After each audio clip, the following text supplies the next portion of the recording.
Hello दोस्तों, जितने भी स्टूडेंट हैं जो बिहार बोर्ड से 2023 ईस्वी में मैट्रिक बोर्ड एग्जाम देने वाले हैं, तो वे सभी के लिए भौतिकी का यानी लेसन 1 जिसमें आप लोग को दिया हुआ है प्रकाश का परावर्तन, आज इस लेसन को स्टार्ट करने वाले हैं। और इस लेसन का सभी नोट्स मैंने लिख लिया है जो इसमें मुख्य बातें हैं। तो चलिए स्टार्ट कर देते हैं। अगर आप लोग चैनल पर नए आए हैं तो चैनल को सब्सक्राइब करके बेल आइकन को दबा दीजिएगा और चैनल को सब्सक्राइब जरूर कर दीजिएगा और वीडियो को लाइक कर दीजिएगा। देखिए दोस्तों, इसका प्रकाश क्या होता है। आपका फर्स्ट दिया हुआ है प्रकाश। प्रकाश से ही आप लोग का स्टार्ट किया गया है लेसन को। तो प्रकाश क्या है? प्रकाश वह कारक है जिसकी सहायता से हम किसी वस्तु को देखते हैं। जी हाँ दोस्तों, प्रकाश वह कारक है जिसकी सहायता से हम किसी वस्तु को देखते हैं। देखिए नेक्स्ट क्या है? प्रकाश स्रोत। जिस वस्तु से प्रकाश निकलता है उसे प्रकाश स्रोत कहा जाता है। यानी सूर्य हुआ, सूर्य क्या है? प्रकाश स्रोत है। जलता हुआ बल्ब भी प्रकाश स्रोत है। देखिए आप नेक्स्ट क्या दिया हुआ है? प्रदीप्त वस्तु। जो वस्तु प्रकाश उत्सर्जित करती है प्रदीप्त वस्तु कहते हैं। उदाहरण सूर्य, बिजली का जलता बल्ब, जलती मोमबत्ती आदि।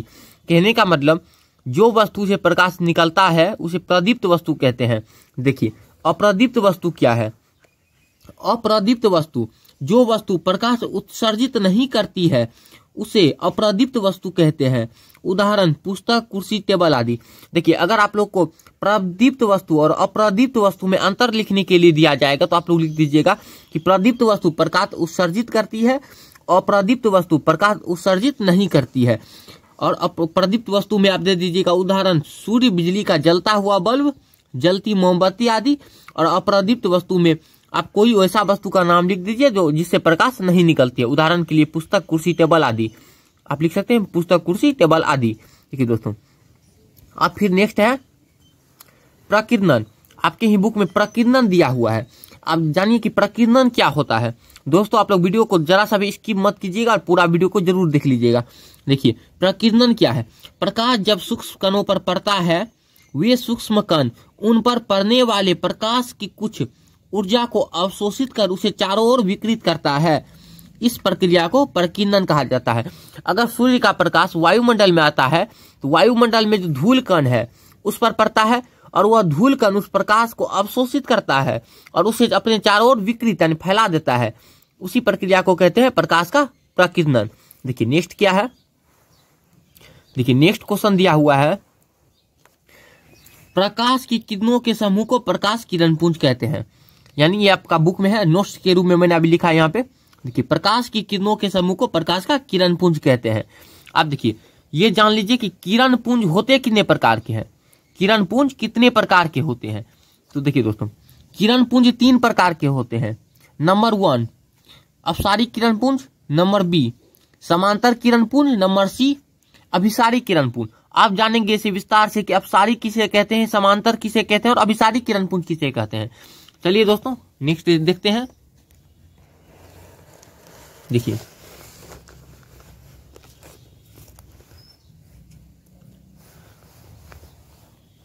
देखिए दोस्तों, नंबर ए है अपसारी किरण पुंज।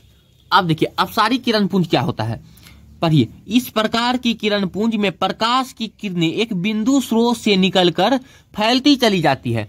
उदाहरण के लिए देखिए इस प्रकार की किरण पुंज में प्रकाश की किरणें एक बिंदु स्रोत से निकलकर, मान लीजिए एक बिंदु स्रोत है, इससे प्रकाश निकलता है, मान लीजिए इससे प्रकाश निकलता है। देखिए और ये प्रकाश इधर भी जाता है।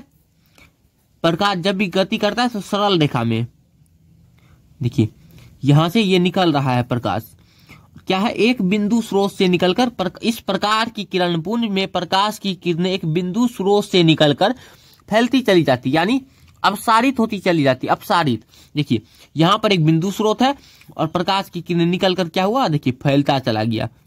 देखिए प्रकाश की गति ये इस एरो द्वारा दर्शाया गया।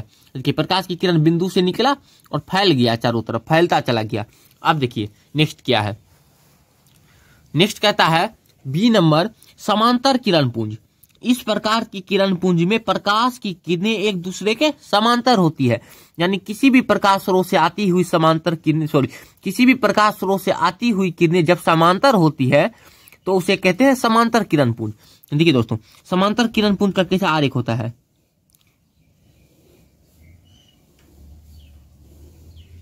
देखिए इस प्रकार जब प्रकाश चलता है तो ये सभी रेखा क्या होती है, समांतर किरण पुंज कहलाती है। समांतर किरण पुंज। देखिए अब नेक्स्ट क्या है, इसी का सी नंबर है अभिसारी किरण पुंज। इस प्रकार की किरण पुंज में प्रकाश की किरणें एक बिंदु पर आकर मिलती हुई प्रतीत होती है। यानी अब अभी जो पढ़े थे अपसारी किरण पुंज, उसी का उल्टा है अभिसारी किरण पुंज। अपसारी किरण पुंज क्या करता था, वो फैलाता था, और अभिसारी किरण पुंज क्या करता है, एक जगह पे प्रकाश को फोकस करता है। देखिए क्या लिखा हो, इस प्रकार की किरण पुंज में प्रकाश की किरणें एक बिंदु पर आकर मिलती हुई प्रतीत होती है। देखिए मान लीजिए एक बिंदु है और देखिए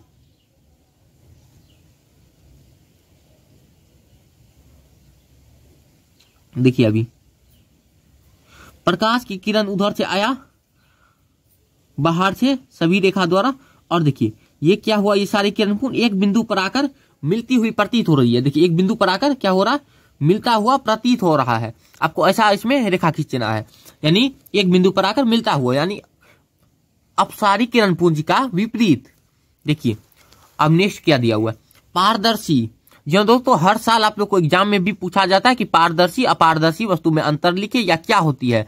देखिए पारदर्शी वे पदार्थ जिनसे होकर प्रकाश आसानी से आर पार कर जाता है पारदर्शी पदार्थ कहलाता है। उदाहरण कांच, पानी, हवा आदि। यानी वैसा पदार्थ जिससे होकर आर पार देखा जा सकता है। यदि आर पार प्रकाश पहुंचेगा तो ही आप उसे देख सकते हैं, क्योंकि आप अभी पढ़े थे प्रकाश वह कारक है जिसकी सहायता से हम किसी वस्तु को देख सकते हैं। यानी अगर प्रकाश उसके आर पार पहुंचेगी तब ही उसे आर पार देखा जा सकता है, और जिस वस्तु को आर पार देखा जा सकता है वही है पारदर्शी पदार्थ। क्या है, पारदर्शी पदार्थ। आप देखिए पदार्थ तीन प्रकार के होते हैं, पारदर्शी, पारभासी तथा अपारदर्शी। देखिए अब फिर आता है पारभासी।